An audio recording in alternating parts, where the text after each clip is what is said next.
인생의 성공의 비결은 네. 포기하지 않고 최선을 다하는 것이고, 자기가 소위 말하는 성공, 그 성공했을 때는 겸손하고 약간 주변에 잘 이렇게 하는 게 이게 중요하다.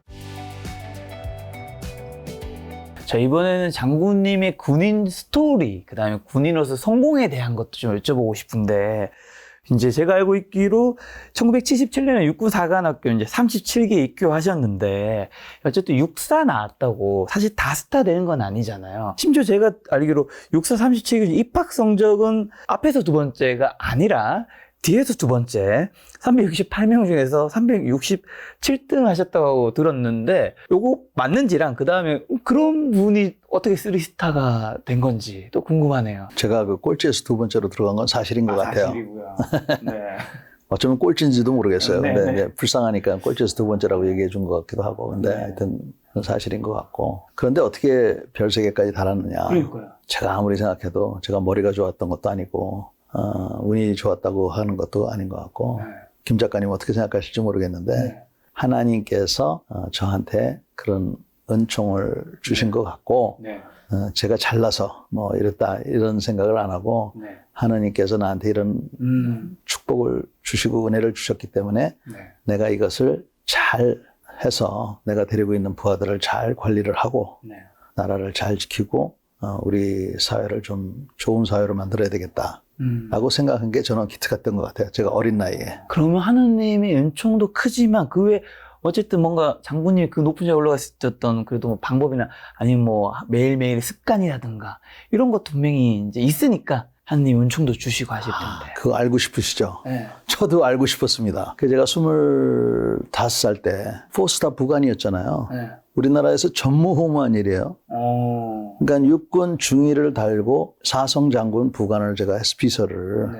그것도 두 번이나 했어요. 사실은 이기백 장군님 부관을 했다고 늘 많은 분들이 알고 계시지만 네. 제가 그 뒤에 정진태 장군이라는 분의 부관도 했어요. 아주 훌륭한 분이세요. 12기 분이신데. 그래서 이기백 장군님은 육사 11기였고 네. 정진태 장군님은 12기 분이셨는데 두 분의 부관을 이렇게 했는데 네. 그때 제가 이제 어리니까 저도 궁금했을 거 아니에요. 그렇죠. 누가 별이 될까? 어떻게 하면 별이 될까? 그래서 이 두 분 말고 우리나라에 포스타가 9분이 계십니다. 9분. 그 당시에 제가 부관을 하고 또 귀여움을 많이 받아서 제가 모시던 분을 제외한 나머지 8분을 다 찾아갈 수가 있었어요. 네네네네. 제가 중인데요? 중인데 오, 진짜로요? 군사령관들 1, 2, 3군 사령관, 네. 육군 총장, 해군 참모총장, 육군 참모총장, 한미연합 부사령관. 합참의장 이분들을 다 찾아갈 수가 있었어요. 제가 사무실 약속을 하면 이분들이 만나 주셨어요. 그래서 제가 찾아가서 어떻게 하면 출세를 할 수 있습니까? 여쭤보셨어요? 그러면 25살에? 예, 궁금하잖아요. 지금 우리 김 작가님이 궁금하시듯이. 아니 근데 사실 저야 이제 아무 관계 없으니 여쭤볼 수 있는데 여기는 이제 한참 밑에 말단에 부하고 여기는 최고인데 그걸 여쭤본다는 게 되게 튄다고 군대에서 사실 튀는 사람 별로 좋아하지 않잖아요. 아니 뭐 그때 뭐 그러거나 말거나 뭐 물어본 거예요. 그랬더니 뭐 어떤 분은 그냥 웃으면서 쓸데없는 질문했다고 이렇게 하시는 분도 있고. 네. 근데 다 용돈은 다 주셨어요. 그때는 경력금이라 그래가지고 용돈 다 받아가고 했는데 근데 이분들이 뭐라 그러냐면 열심히 하라는 거예요. 열심히. 아니 근데 그거 모르는 사람이 어디 있어. 그러니까요. 그래서 제가 알고 싶었던 거는 그 지름길 있잖아. 그렇죠. 너희들이 알고 있는 그 좀 빠른 길. 지름길. 그다음에 모르는 VIP 고객만 쓰는 엘리베이터, 비밀번호 이런 거를 알고 싶었는데 그런데 열심히 하라는 결론은 하여튼 열심히 하라는 거예요. 근데 제가 살아보니까 김 작가님도 이제 어느 정도 살아보셨으니까 네네. 우리 인간이 할 수 있는 거는 두 가지밖에 없어요. 열심히 하거나 포기하거나. 생각해 보십시오. 그 외에 뭐가 있습니까? 그래서 열심히 하다 보면 하나님이 또는 운이 좋아서라고 할 수도 있고 하나님이 환경을 만들어줘서 되는 경우가 있고 또 열심히 안 하더라도 되는 경우도 있어요. 그죠? 그렇죠. 그렇지만 열심히 안 해가지고 소위 말하는 우리가 성공을 하면 제가 보기엔 의미 없는 성공이라고 생각해요. 열심히 안 했는데 성공한 거는. 그거는 소위 말해서 미라지, 마철로 위에 있는 성공이고 자기가 열심히 했는데 대부분의 사람은 열심히 해도 소위 말하는 성공을 못하는 경우가 많아요. 그러나 열심히 하는 그 자체가 성공입니다. 제가 가정이 더 중요한 거죠. 그런데 열심히 해가지고 예를 들어서 어느 정도 성공을 했다. 네. 그러면 그때는 어떻게 해야 되느냐. 제가 보기엔 겸손해야 된다고 생각합니다.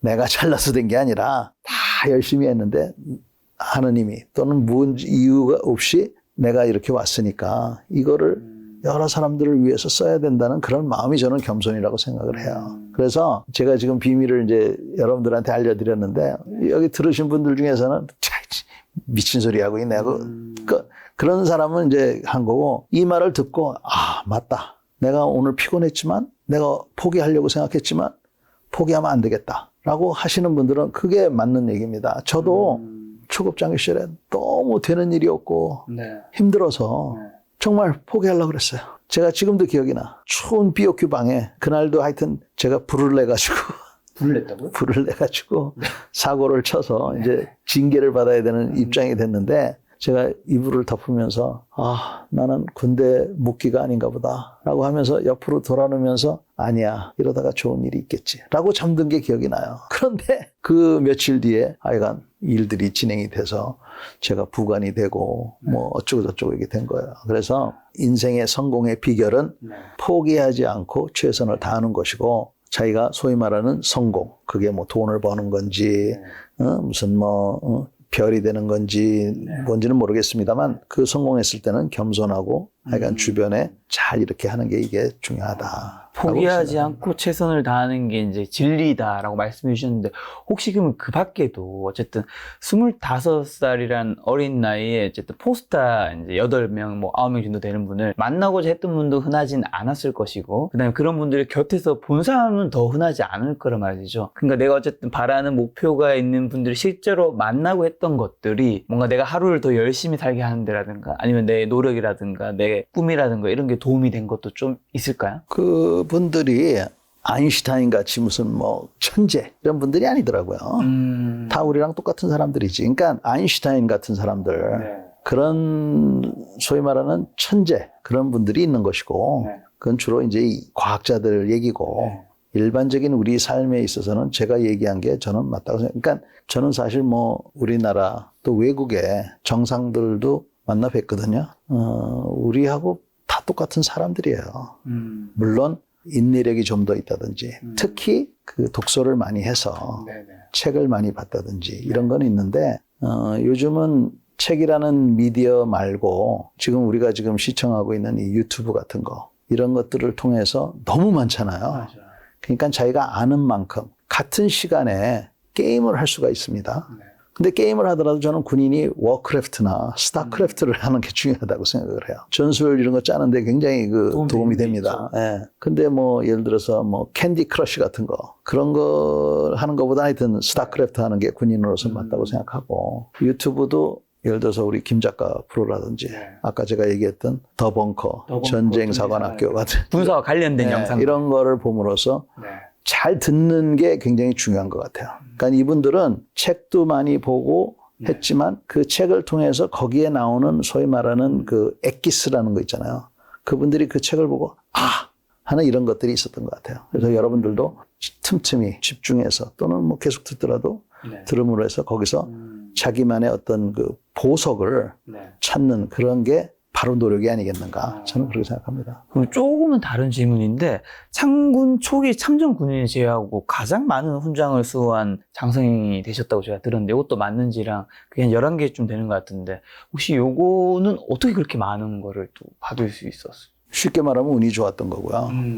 좀 더 이제 철학적으로 얘기하면 하느님의 그 공인데 제가 이제 어떤 그 훌륭한 일을 해도 그거 행정적으로 이렇게 써주지 않으면은 소용이 없어요. 근데 아웅산 사건 났을 때도 기자가 그 현장을 그냥 녹화하고 있다가 폭발이 일어나니까 그 카메라를 끄지 않음으로 해서 제가 들어가는 모습이 영상으로 잡혔고 그 다음에 다른 훈장 이런 것도 그 당시에 제 상관들이 표창을 줘야 되겠다라는 생각으로 했고 그 다음에 뭐 이라크 가서 제가 7개월 동안 있었거든요. 미군 다국적군 사령부에 있었어요. 그때도 다국적군 사령부에서 미 동성훈장을 저한테 줬고 또 우리나라에서는 화랑 무공훈장을 줬고 그랬고 또 제 인생에 하여튼 참 남들 한 번 경험하기도 어려운 네. 그 샘물교회 네. 사건 때도 또 거길 가서 저는 그때 가라 그랬을 때 야, 내 군생활이 여기서 끝나는구나라고 생각하면서 갔는데 그래도 잘 마무리가 돼서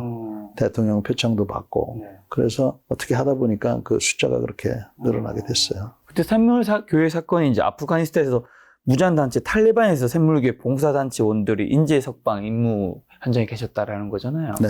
그때 좀 정확한 사건 한번 요약해서 한번 얘기해 줄 수 있나요? 또 되게 어렴풋이 기억이 나거든요. 제가 여기서 분명히 말씀드리지만 네. 회교 국가에 네. 기독교를 전파하러 가는 거는 좋은 아이디어가 아닙니다.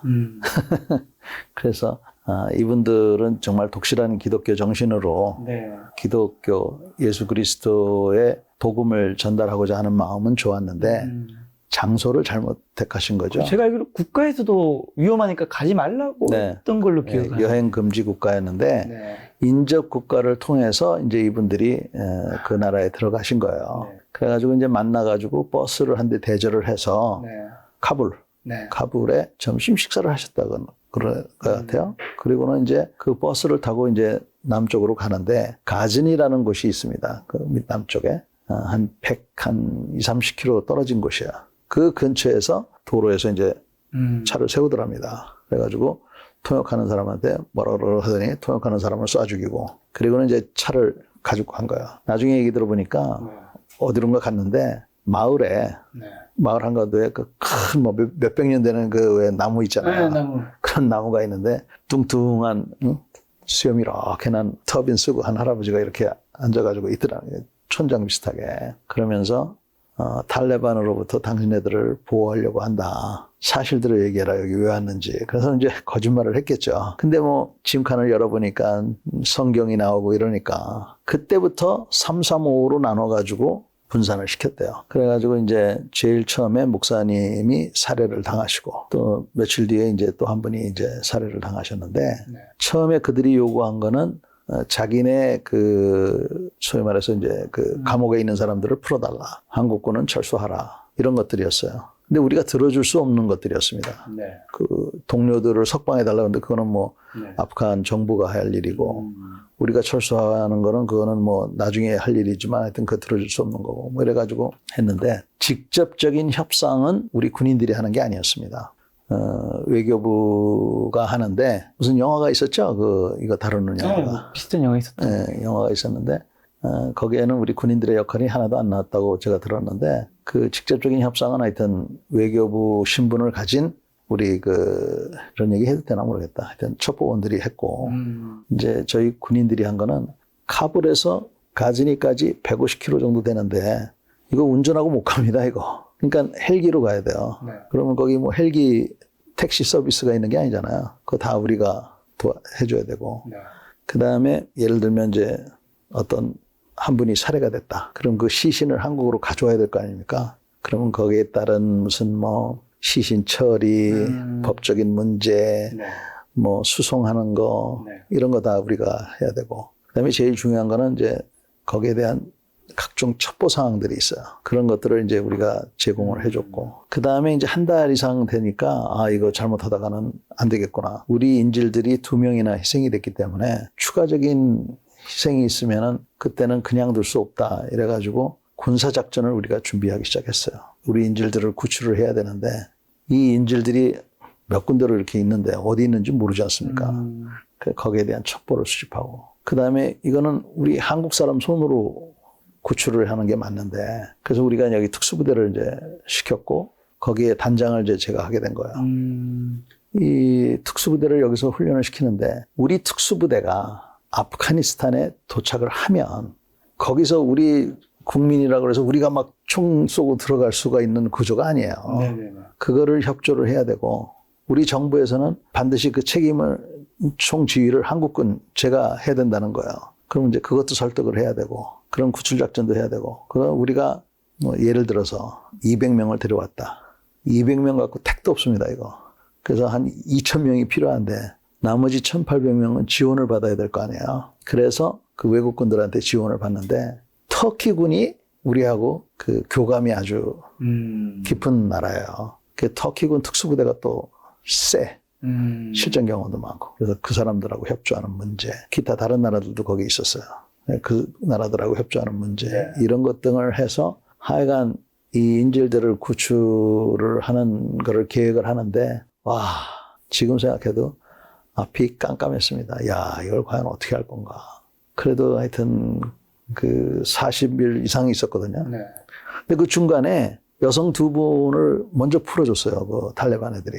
그래가지고 이 여성 두 분하고 이제 면담을 하는데, 야 이분들은 그 목사님하고 이 남성 한 분이 살해된 걸 모르고 있더라고요. 근데 한 분 이제 너희들은 집에 보내준다고 얘기를 했을 거 아닙니까? 그랬더니 한 분이 나보다는 저분이 몸이 안 좋으니까 저분 먼저 풀어달라 이런 얘기도 하고. 그러니까 우리나라 사람들이 그렇게 그때 막 야단 맞았잖아요. 무슨 뭐 면세점 가서 뭐 쇼핑했다 뭐 어쩌고 그랬지만 그렇게만 볼 게 아니라 아주 그 상황에서 다른 사람 먼저 내보내달라고 할 정도로. 그래서 제가 너무나 기특했었고 그분들한테 얘기 들어보니까 그때 무슨 뭐 성폭행한다 이런 소문도 있고 막 그랬어요. 근데 그런 건 일치 없었고 잘 하여튼 케어를 해줬답니다. 그리고 제가 이렇게 옷 입은 걸 보니까 옷이 깨끗하고 먹는 거라든지 이런 게 좀 김치찌개는 못 먹었지만 먹이는 것도 잘 먹이고 잘 해줬더라고요. 그래서 그 두 분 풀리고 나서 하여간 군사작전은 사람을 죽이기 시작하면 하려고 했는데 그런 일도 없고 해가지고 성공적으로 나중에 협상이 잘 돼서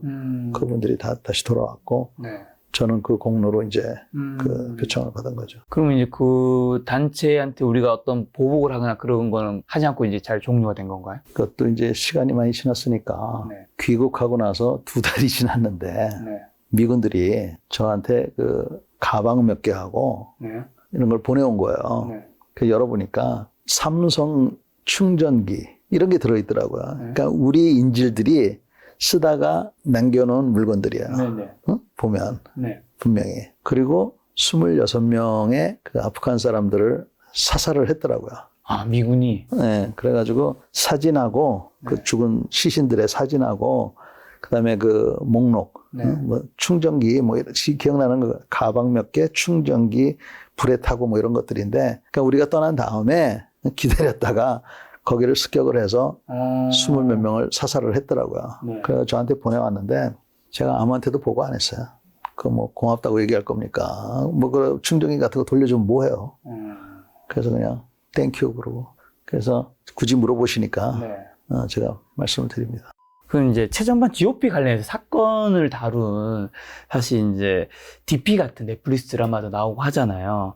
그런 거 보면서 좀 어떤 생각이 드는지, 사실 이게 뭐 군 총기 사건 관련된 것도 있었는데 저도 사실 이제 간혹 그런 뉴스들이 나오고 하면 뭔가 그걸 쏘는 사람이 당연히 잘못은 했겠지만 그분만 되게 잘못했다 생각했는데 뭐 DP 같은 걸 보면 사실은 그게 왜 일어났는지를 보면 그냥 막연히 욕을 할 수도 없는 막 그런 것들이 좀 드라마에 나오잖아요. 좀 어떻게 보시나요? 어떠한 이유가 있더라도 자기 동료를 향해서 총질을 하는 거는 이거는 있을 수가 없습니다. 그렇죠. 그런 용기가 있으면 상관한테 얘기를 하던가 강력하게 얘기를 하던가. 그래도 안 되면 뭐 어떻게 하더라도 동료를 총으로 쏴 죽이고 하면은 참 이게 비극인데요. 그 피해자도 피해자지만 가해자도 대부분 보면 아주 녹록지 못한 환경에서 자란 사람들이에요.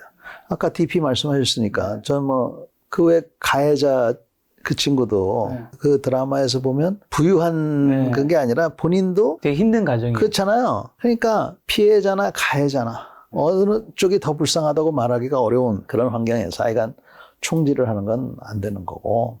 근데 우리 시청자들 중에서는 여성분들도 있을 거고 또 군생활을 안 하신 분들도 또는 다른 방법으로 하신 분들이 있을 테니까 얘기하지만 군대는 훈련이 힘든 게 아닙니다. 내무 생활이 힘든 거야. 그렇죠. 어려운 그 하루 일과를 보내고 좀 푹 쉬어야 되는데 우리는 푹 쉬는 그런 분위기가 없고 내무반에 들어가자마자 시어머니가 기다리고 있어가지고 테레비를 켜고 불을 켜고 끄고 뭐부터 해가지고 다 시키잖아요. 그건 안 해본 사람은 몰라요. 맞죠? 그렇죠. 그래서 그거를 통해서 사람이 단련이 되고 그런 건데 그게 이제 그렇게 좋게 승화가 되는가 하면 영원히 하여튼 반감을 갖는 이런 사람들이 있게 돼 있는데 과거 세대는 승화를 시킨 분들이 많았던 것 같아요. 그러나 요즘 세대는 그거를 이제 받아들이지를 못하는 것이죠. 그래서 하여간 DP에 나왔던 장면은 드라마입니다. 그래서 여러 사람한테 일어난 거를 한 사람한테 이렇게 축약을 했지만 그 한 사람한테 일어났던 부당한 일들이 우리 군에는 없었다라고 말하기가 어려워요.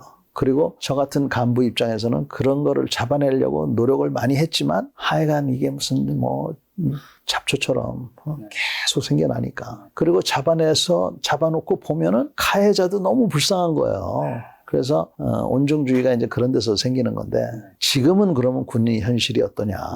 김 작가님 얘기 들어보셨는지 모르겠는데 요새는 군인들끼리 고소고발이 그렇게 많대요. 아, 진짜요? 그게 왜 그러냐면 참 기가 막힌 얘기인데 영창을 없앴잖아요. 아, 영창 없어졌어요? 영창이 없어졌어요. 그러니까 영창이라는 거는 사실은 아무것도 아닙니다. 복무기간이 늘어난다는 것밖에 없어요. 네. 그렇지만 어떤 잘못을 저질렀을 때 적절한 그냥 처벌을 하는 수단이었어요. 근데 구류 정도입니다. 사회로 치면. 그러니까 기록에 안 남는. 빨간 줄이 안 끄인다는 네, 거잖아요. 그게 중요한데 그게 없어지다 보니까 요새는 군기교육대라는 게 있는데 군기교육대도 옛날에 우리가 생각하던 군기교육대가 아니에요. 가가지고 강의 듣는 겁니다. 음주운전하면 뭐 그 강의 듣도록 하죠. 뭐 그런 식이에요. 그러다 보니까 겁내질 않는 거예요. 그러니까 고소 고발을 하는데 군의 헌병대나 이런 데가 고소 고발권을 다루는 그런 데가 아니에요. 그런 구조로 돼 있는 데가 아니에요. 그러니까 특히 폭행.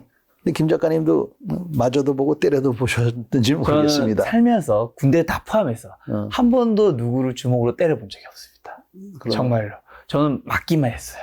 그럼 이제 군대에서 맞아봤습니다. 맞아는 보셨는데 어떤 때는 정말 기가 막히게 그냥 아무 의미 없이 그런 경우도 많잖아요. 아, 많죠. 저 이런 말 이제 장군님 앞에서 해도 되는지 모르겠지만 군에 가면 내무반 힘들고 그 내무반 힘들다는 군에서 인간관계 힘들다는 거잖아요. 그렇죠. 그 이유 중 하나는 우리가 보통 살아가면 대부분은 내가 학교를 가든 뭘 하든 내랑 좀 비슷한 집단이 이제 모이기 마련이거든요. 친구도 뭐 성격이든 뭐 아니면 학력이든 이런 것도 비슷해지는데 군에 가면 전국이 다 모이는 거예요.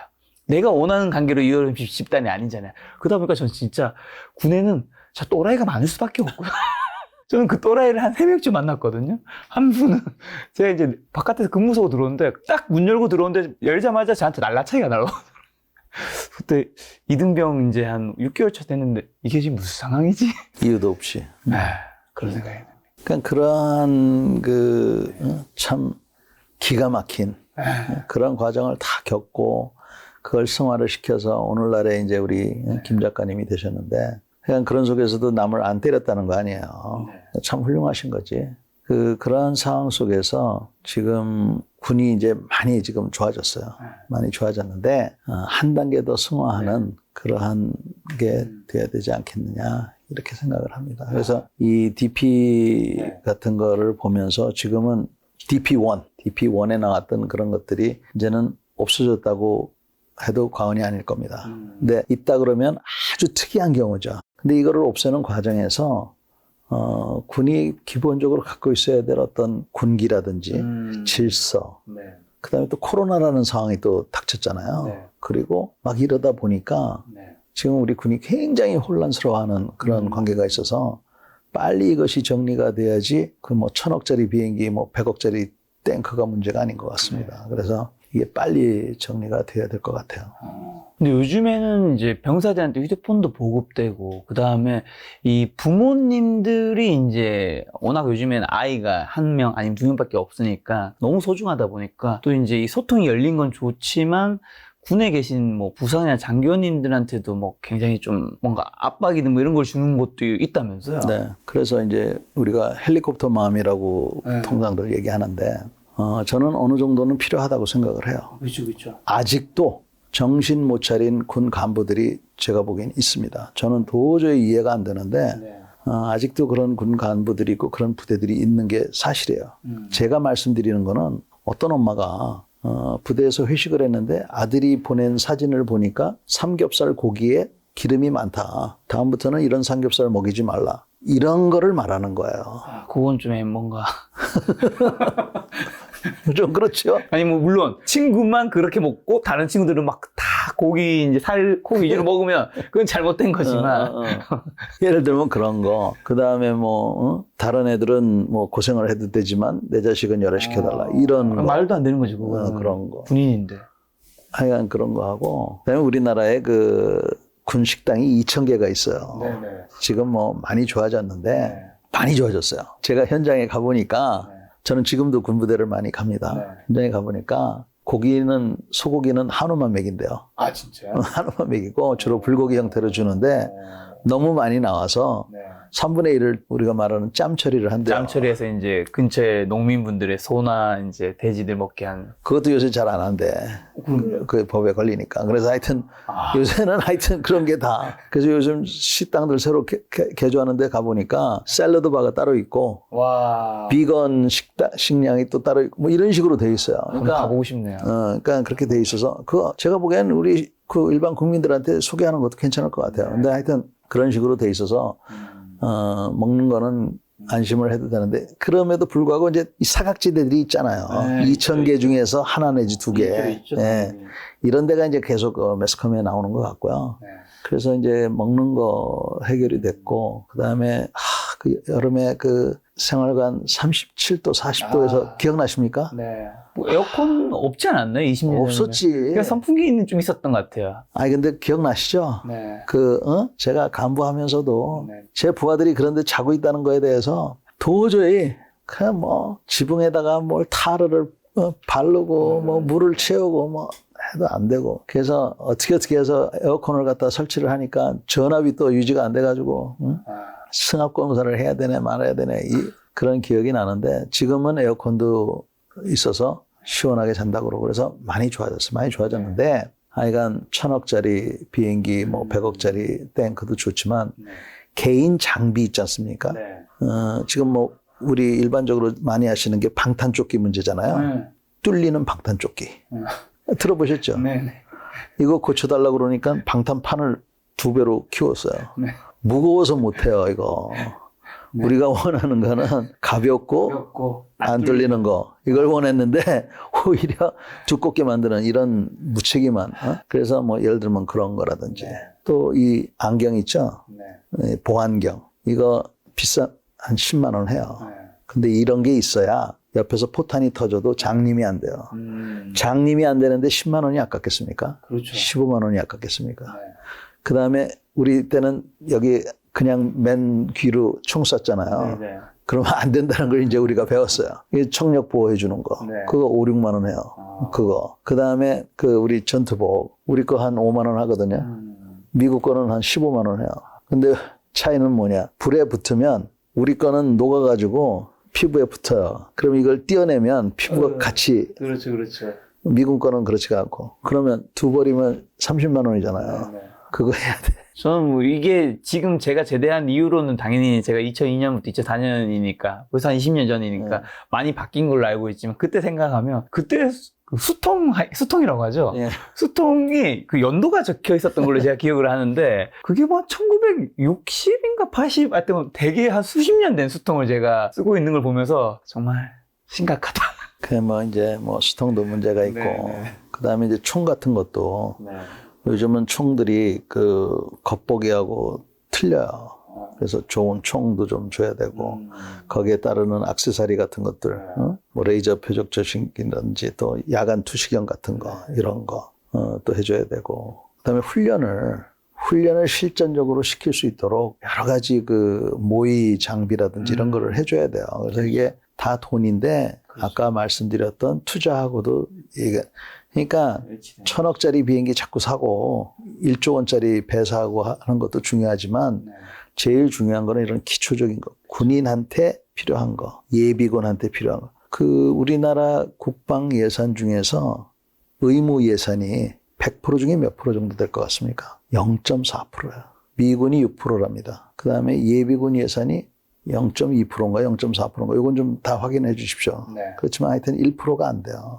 그러니까 이런 것만 봐도 우리의 우선순위가 뭔가 하여튼 조정이 돼야 될 때가 왔고 우리의 국방비가 지금도 많이 쓰고 있다고 하지만 근데 저는 국방비 중에서 예를 들어서 의무 훈련을 많이 시켰다.